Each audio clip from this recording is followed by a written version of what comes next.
Hi friends, welcome to my channel and welcome to a long overdue wrap up. So back at the beginning of June, I sat down and said, the reading slump is over. I will finally tell you guys the 7 or so books I read in April and May, and then I can get back on track and get back to reading the number of books that I had been averaging prior to this. And that didn't happen. I continued to read a disappointing number of books. I continued to not read. I continued to not feel like filming and just feeling very bleh, which usually happens when I become interested in a man, which is what happened, and didn't work out, which, like, I knew that was gonna happen, but still. Anyway, back off of my personal life. I did film a wrap up to talk about the 7 books that I read in April and May, and I will insert that clip right now. So the first book I finished in April was This Time Next Year by Sophie Cousins. This actually took me a really long time. I definitely prefer to listen to my romances, and I find physically reading it so much slower for some reason. This was so cute though. I'm gonna be honest, I had very low expectations for it. I don't know why. Even like 30 pages in and, you know, beyond that, I was kind of like, oh, okay, whatever. But so cute. Really liked it. Really liked what this did. Basically, it is about, what are their names? Her name's Minnie. Yes, her name is Minnie Cooper. And Minnie and Quinn. Minnie and Quinn were actually born at the same hospital right around the same time, and they keep having little run-ins with each other. She hates him. She kind of blames him for her horrible luck. And then right around, I believe it's like her 30th birthday, they run into each other again, and the story kind of picks up from there. Oh, this was so cute. I really liked the ending a lot. Like, it was like going tropey and then it wouldn't do it, and then it would go a little tropey and then it wouldn't do it. I had a lot of fun with this. I thought this was really cute. This would have been great if I'd actually got to read it around New Year's like I'd intended, but you know, early April's good too. Next up, we have this beautiful copy of Tess of the D'Urbervilles by Thomas Hardy. I only read from this a little bit. Classics are another thing I find so much easier to listen to, and I listened to the audiobook mostly of this, but I did pick this up a couple times because it's gorgeous. How could you not? I gave this a 3-star. This is very lengthy for what it is. I will say. It's about Tess Darbyfield, I think is what she goes by, and her family. Her dad is a drunk, and you know, she's pretty much in charge of taking care of like her siblings and things like that. Her dad finds out that their ancestors are actually D'Urbervilles, which was like a higher class, more, you know, impressive name, and that there are actually some, you know, long lost cousins living, you know, a couple towns away, and he basically sends Tess to live with them.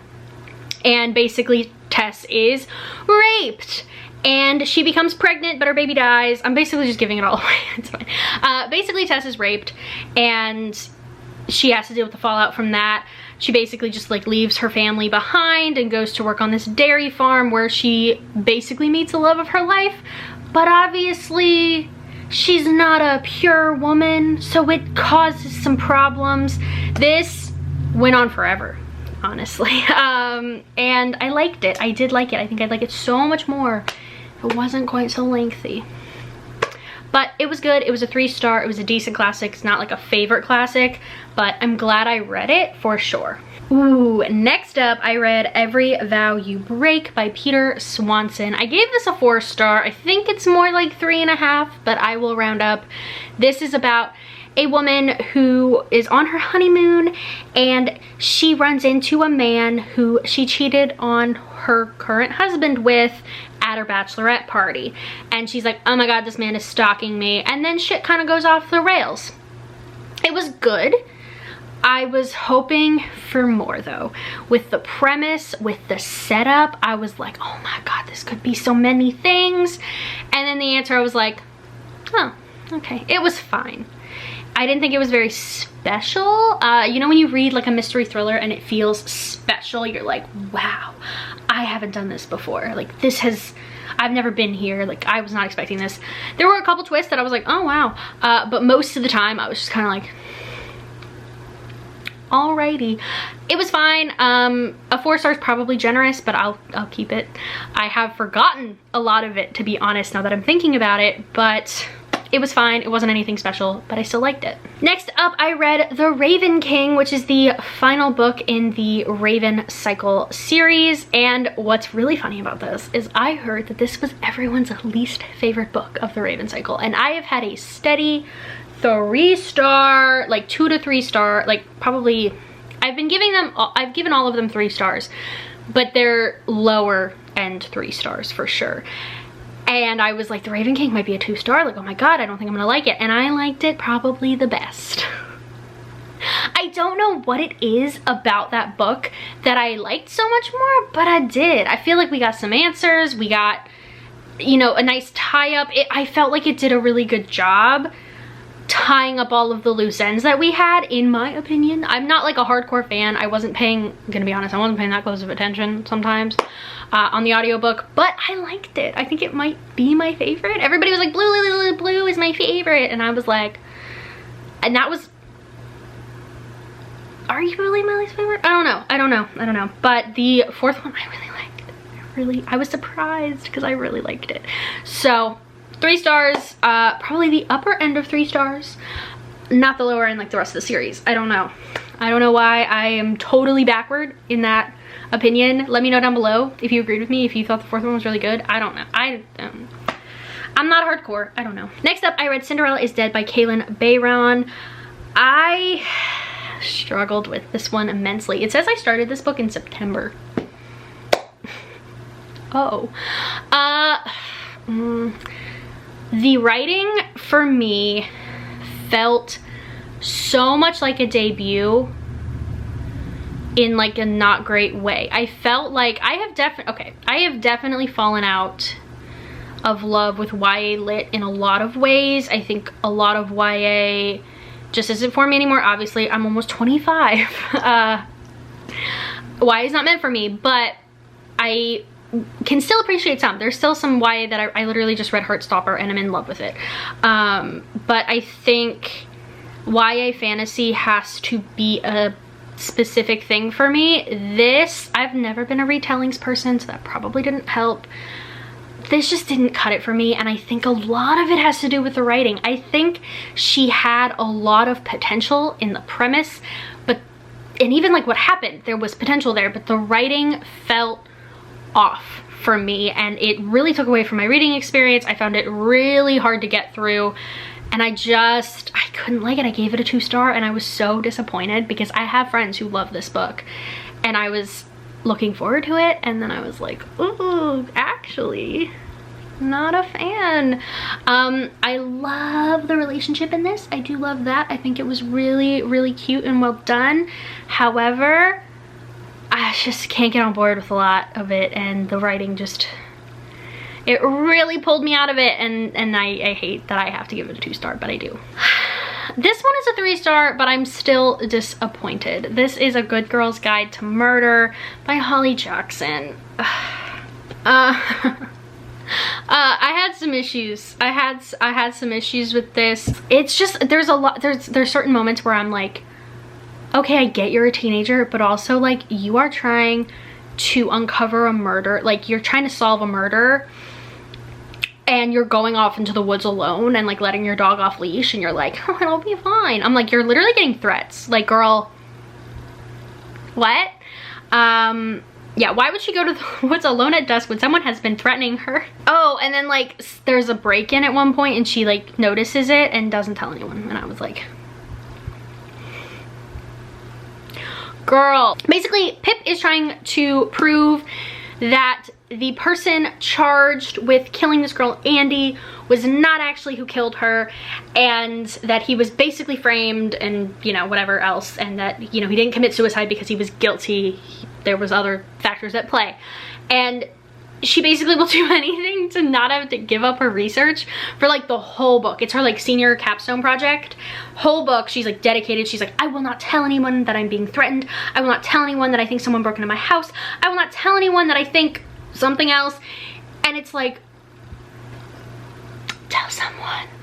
And like, I get it, like teenagers, they don't have a lot of sense sometimes, but like, What? Teens in books have way too much courage. Yes, I love this. They are in Connecticut in November. She talks about how cold it is constantly. Why would there be an outdoor winter carnival? This is, I literally wrote it in my Goodreads review, is just, why talk about how freezing it is. Like, she talks about how like her hands are numb from like going outside for like 10 minutes or something. Like, she talks about how cold it is all the time. And then they have a winter carnival in Connecticut in winter. And I looked it up. I was like, Holly Jackson is British and lives in London. She has never been to Connecticut. She did not research Connecticut in November, and her British editors didn't notice. And my friend brought up that she was pretty sure that it was supposed to be set in London originally, and they made her change it to America, which makes a lot of sense for not the wording, but certain moments where I'm like, okay. They still wouldn't have a carnival in London. They're also freezing. What is wrong with this editing team? I didn't actually think the carnival did anything either. Like, I thought we were gonna be at the winter carnival and that was gonna be like a big part of the book, but it really wasn't. There were fireworks, that was a part of it, but like, you could have had fireworks for any old reason without an outdoor carnival in the middle of winter in Connecticut. Also, it really should have been set in London, because I hate when British authors try. I'm not a fan of writing outside not what you know. I think like you can, but when American authors try to write British characters, I don't think it comes off authentic, and vice versa with British authors trying to write American. And I mean, that goes for anything, but like for some reason this one, it just didn't.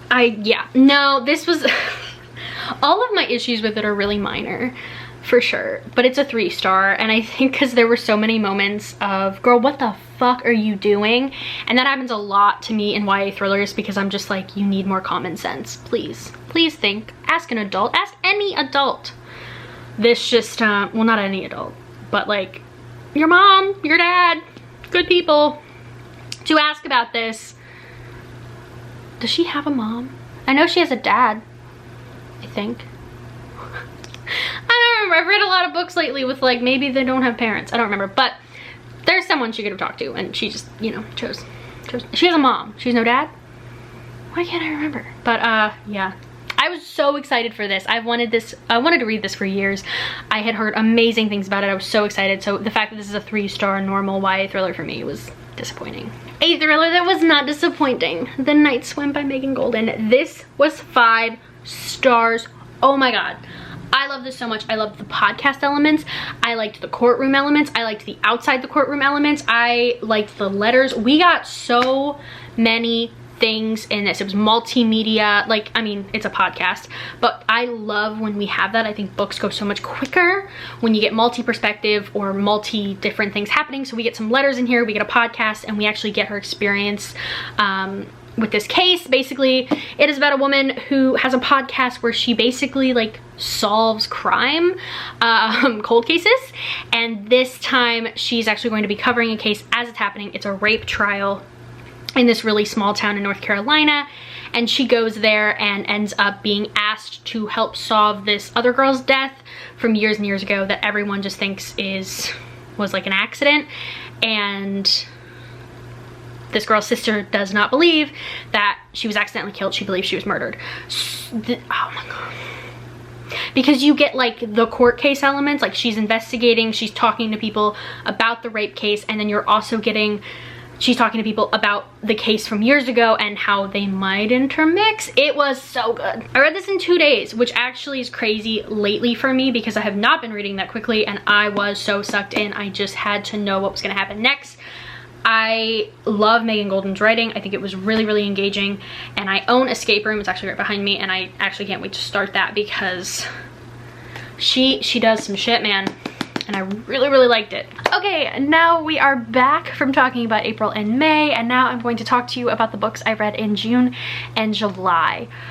I want to say it was better, like the months were better, but like I also am pretty sure that's a lie. 8 books in June. Hey, that's more than 7. And I read 4 books in July. That's about right. So let's just get in to the mess that was my reading month for the past 4 months. So the first book I finished in June was They Never Learn by Elaine Fargo. This I read for the Literally Dead book club. It is about a professor at this school who murders rapists and men who assault women and get away with it. I fucking loved it. It's so fucked up. It's one of those books where you're like, I shouldn't love this as much as I do, but I loved it. I gave it a 5-star. I had so much fun reading this. There's just something really nice about a good revenge plot, and about like a true, you got away with something horrible and you're gonna continue to do that to other women, so I'm gonna kill you before you do that. There was some twists in this that I did not see coming, and I loved them, because you're following the professor, but then you're also following a different student named Carly. Or a different person. She's a student at this university, and her best friend is dealing with the after effects of a horrible assault. It was so good. It was so good. It was so unexpected. I did not know what this book was before I started reading it, and I just opened it to the first couple pages and was like, wait a second, this is what I'm reading? I loved it. It was so good. It was just one of those like out of left field perfect books, and probably there's one more that was, but probably one of my favorites that I've read all year. Next up, I read Heartstoppers. I hope I've uploaded the very random vlog where I tried to catch up on my Goodreads goal in June. I am more behind on my Goodreads goal than I've ever been, so it is what it is, but I did read a bunch of graphic novels one weekend, or like over a day, to try to catch up, and this is one of them. I get it. I truly do get it. This is a 5-star read for me. I don't read a lot of graphic novels at this point, and I especially don't read YA contemporary graphic novels, but I totally understand. This was just so cute and sweet and easy to get through, and just very like, oh my god, what's gonna happen next? Oh my god, what's gonna happen next? And definitely brings back a lot of that like teenage crush stuff. It's just so good. So good. I feel like I can't even give you like a good synopsis, because the whole time I was just like, I love it, I love it. I cannot wait to continue with this. I need to pick up the next one because it is so good. The next book I finished, I had actually started in April. I was listening to Dare to Lead by Brene Brown. This I gave a 3-star. I thought it was a very basic kind of self-help, how to lead book that I think brought up a couple good points, but mostly I was just kind of like, okay. Could have also been a lot to do with like my mental health and like where I was at when I was reading it, because it didn't do much for me, and to be honest, I totally forgot that I had read this, so probably not the best omen. Next up we have Hicka T, A Nightlight Story by Lorena Alvarez. I really liked this. I really don't read a lot of middle grade graphic novels, but this was super fun. I gave it a 4-star. It is the second graphic novel in the Nightlights series. I haven't read that one first, but I don't feel like I missed out on anything. The artwork in this is truly incredible.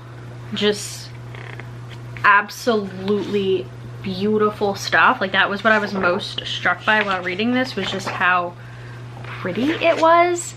And you know, I liked the story fine, but mostly the artwork in this is just so gorgeous, and I love that aspect of it. I gave it a 4-star, and I would definitely pick up the other ones in this series because it's really pretty. And then the last book I read as part of my little like try to catch up with my Goodreads goal, didn't happen, was This One Summer by Jillian and Mariko Tamaki.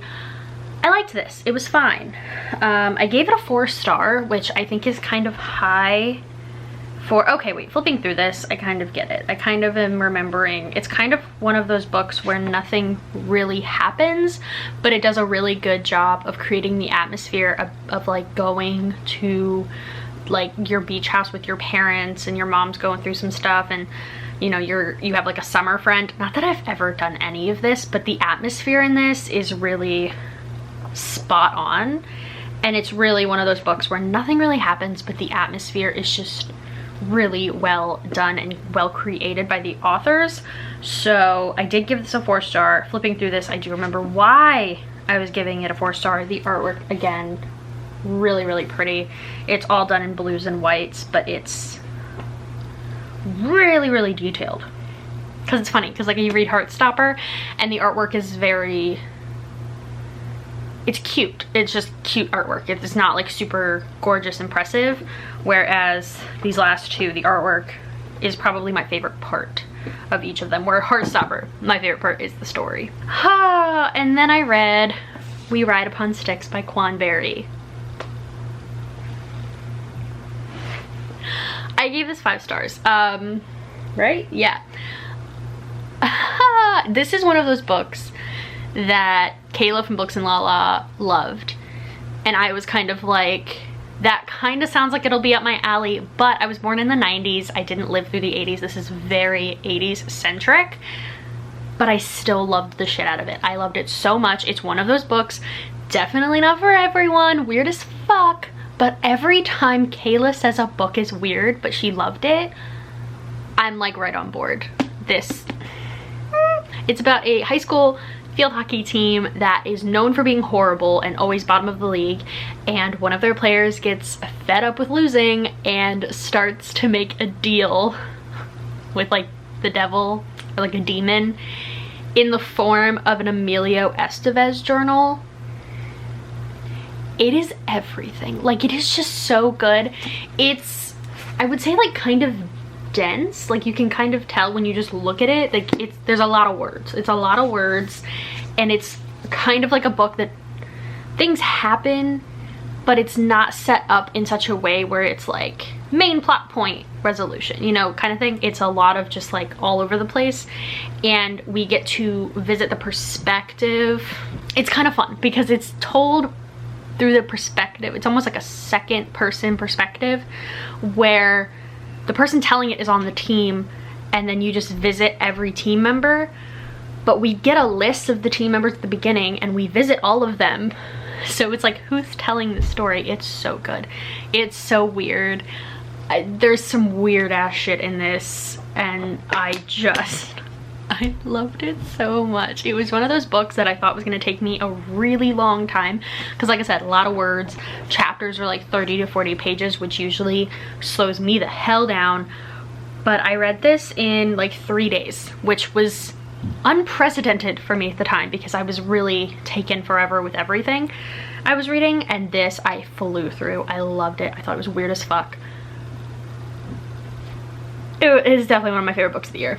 Easily. Then I listened to PSB 11 by Rita Williams Garcia. This is the second book in the Gaither Sisters trilogy, the first one being One Crazy Summer. It's a middle grade series about 3 sisters who in the first one go and visit their birth mother in California and get kind of caught up in the Black Panther movement. This one, she's back at school and just kind of dealing with life, and I really liked it. I gave it a 4-star. I really like the way these are written, and I definitely want to read the third one just because I just think they're really well done. And for middle grade novels, I'm not like bored or annoyed. I've been feeling the middle grade lately. A book I wanted to get into but just never could, and it took me way too long to read this. Aurora Rising by Amy Kaufman and Jay Kristoff. So I loved the Illuminae files, the whole trilogy. I was not disappointed in the least. I loved it so much. I have reread the Illuminae files a couple of times and I want to do it again. I honestly don't love science fiction except for that series. So I was hoping that their new one, this has been out forever. This one I would love, not as much, but like close. It just didn't do it for me. This was a 3-star for me. I love the concept of this a lot. It is about a girl named Aurora who has been frozen for 200 years in space after her ship basically got into like a horrible wreck, and everyone she knows is gone. Her life is different. She gets saved by a boy who is graduating spaceman school, I can't remember what it's called, and he's like top of his class, so he's supposed to be able to pick like the best people for his squad. However, he's saving her, so he misses all of it and gets like the rejects, and then they get caught up in some space drama. And I liked parts of this, but most of it I was just kind of like, it's just not as good. I think a lot of the I think the biggest reason I liked the Illuminae files was it was written in multimedia. It was written pretty much not at all in like normal dialogue, and this is just mostly a normal book, and it just didn't really cut it for me. I just think Amy Kaufman and Jay Kristoff should write in more mixed media than they should like this, because this just was kind of meh. And now we're gonna get into the 3 books that took me, well, okay, no, the 2 books that took me a full month, and then the one that just took me a couple days, but took me longer than it should have. So first up, we have One Last Stop by Casey McQuiston. I started this at the end of June. I didn't finish this till the end of July. Yikes. I gave it a 4-star though. I did like it. I thought it was very cute. It's very similar to Red, White, and Royal Blue for me as far as how I feel about it. Very cute. Love the story. Really like the writing. Like, I was engaged when I would pick it up. And I really liked the love story. It's adorable. It's literally about this girl stuck on the subway. She's from the 1970s and she's stuck on the subway, and it's amazing, and it is so cute. I love it so much. I truly love it so much. I really liked the bi rep in this. I appreciated it a lot as a bisexual individual. And I just thought it was so cute. Like, everybody, all the characters, all the side characters are so lovable. Like, it's just one of those stories where like everything is kind of ridiculous. Obviously she's stuck on the subway and her best friend is a sidekick and stuff like that, but like, it's so cute. I think the main reason it's a 4-star instead of a 5-star for me is mostly just my headspace and how long it took me to read.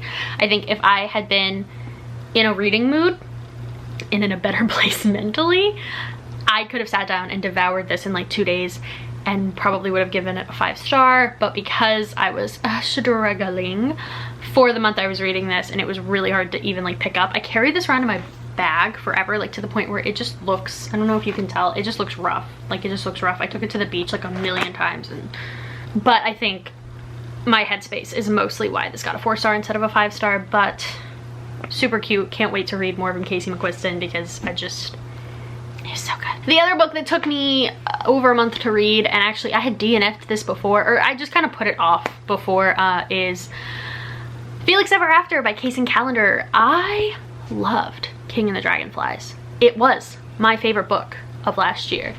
Felix Ever After, I ended up giving a 3-star. I know people love this book, and I think that's part of the reason that it was a 3-star for me. I think I had overhyped it in my head, and then I read it and I was kind of just annoyed a lot of the time. A lot of the things that were happening, a lot of the characters, I was just kind of like, oh my god, fuck all of these people, and like, why are you acting like this? Like, I get it, they're teenagers. And I think this is also a very, very clear example of, hey, you're 25, you've grown out of YA in a lot of ways. Not to say that adults can't read YA. I definitely don't think that's true. I mean, I've read a shit ton of YA in this wrap up alone, but I think it really showed me that YA contemporaries have never really been my thing, and are really not now, because teenage decision making just frustrates me, which, I mean, it's the whole point. It's supposed to frustrate you.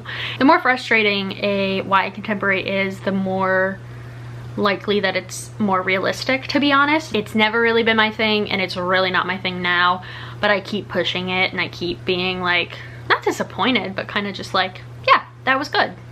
I'm not obsessed with it. So I don't know. I gave it a 3-star. I really liked the ending a lot, and I really liked a lot of the points it was making, just about love, and the love that you accept, and the love that you're comfortable accepting. And I think even at 25 it was like, oh, that's a good lesson. But overall, it took me a really long time to read it. I had to check it out over and over and over again from my library on ebook or audiobook. It didn't quite do it for me like I wanted it to, so it was a 3-star. Okay, so Survive the Night by Riley Sager. This is the 5th book from Riley Sager. I have read all of his books. He is, I would say, my favorite mystery thriller writer. I love his books. I've loved them since the first one I ever read. And unfortunately, I don't want to say unfortunately this was a 4-star, but like kinda, I think I had this, kind of like Felix, I had this in my head as something that was gonna be like the best book I read all year. Mostly because every book I've read of Riley's has been like the best book I read all year. This just didn't quite do it for me. He has his signature twist in there, and it caught me by surprise. I will say I never know what this man is gonna do in his books, but I don't know. It just, I don't want to say I was bored, but there were moments where I was definitely pissed off with the main character, kind of just like, what the actual fuck are you doing? And I mean, it's inspired by like 80s slasher movies, another book that I believe does take place in the 80s. I think so. 90s, early 90s, but like heavily influenced by like 80s culture. But like, I wanted this to be more, I guess. I wanted more. There were moments where I was definitely nervous. The twists in it, the main, like the big twist, like the reveal, I was like, oh yeah, I saw that coming, like duh. And I was kind of like meh. And like the end, parts of the ending, like the main like climax of the book, I was kind of like, I mean, it's kind of cheesy. It's kind of, why are we doing that? Why are we doing that? Like, come on, Riley, you are more than this. But however, there is like a page at the end of this book, which Riley does a lot for me, that completely bopped my rating up. It was like a high 3, maybe mid 3, maybe, and it bopped me into a solid 4-star. Literally, it's like 2 pages, and I was like, love it so much. But I love how I'm like trying to tell you all about this without spoiling it, but like trying to tell you what I didn't like and what I did like with the vaguest of terms. I would still recommend reading it. I just think this is my least favorite of his 5 novels. My least favorite used to be Final Girls, which was his debut, and I think it suffered a little bit from being a debut novel. Final Girls I liked more than this, I would say. My favorite is still The Last Time I Lied. The twists in that are fucking crazy, and I just really enjoyed it. This was still good, and still better than a lot of the thrillers I've read, but still, I know he has more in him, I think that's my thing. I'm like, come on. And last up, the book I finished on the very last day of the month, The Box in the Woods by Maureen Johnson. This is the 4th book in the Truly Devious series. The book that was not supposed to exist, because the Truly Devious series was supposed to be a trilogy, and this goes beyond what Stevie has done at Ellingham Academy. After her adventure is done in that year of Ellingham, it definitely leaves it open for more books like this. I'm totally down with this existing and there being more. I think Maureen Johnson writes a damn good YA thriller, and I hardly ever like YA thrillers, so the fact that I love this series as much as I do says a lot. This one, least favorite of the 4, I would say. I think the twist kinda left me like, really? Like, that's what we were doing this whole time? That's what we were going toward? I didn't love that. I will say, to keep me happy through a YA mystery thriller trilogy, and the whole time I'm like, holy hell, I'm satisfied, but also can't wait for the next one, and then for the 3rd book to come and me be satisfied is a huge deal.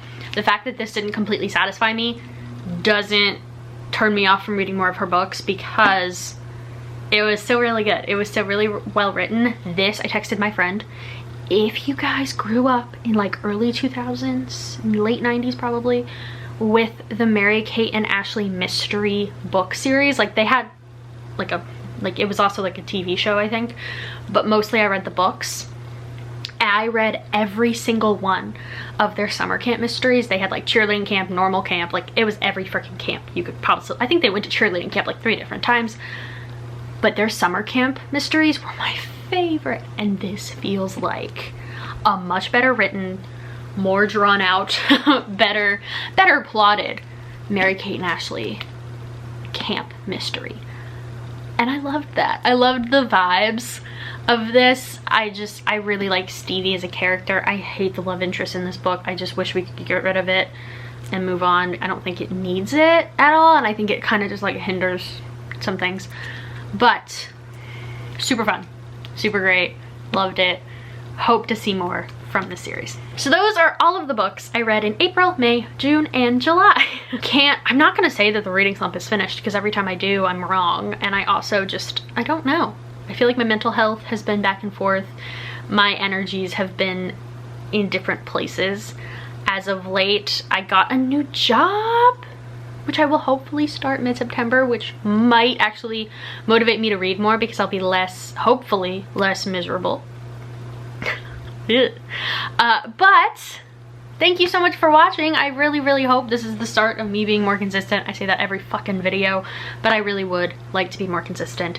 But thank you guys so much for watching. Comment, like, subscribe, all the normal stuff, and I'll see you all again really soon.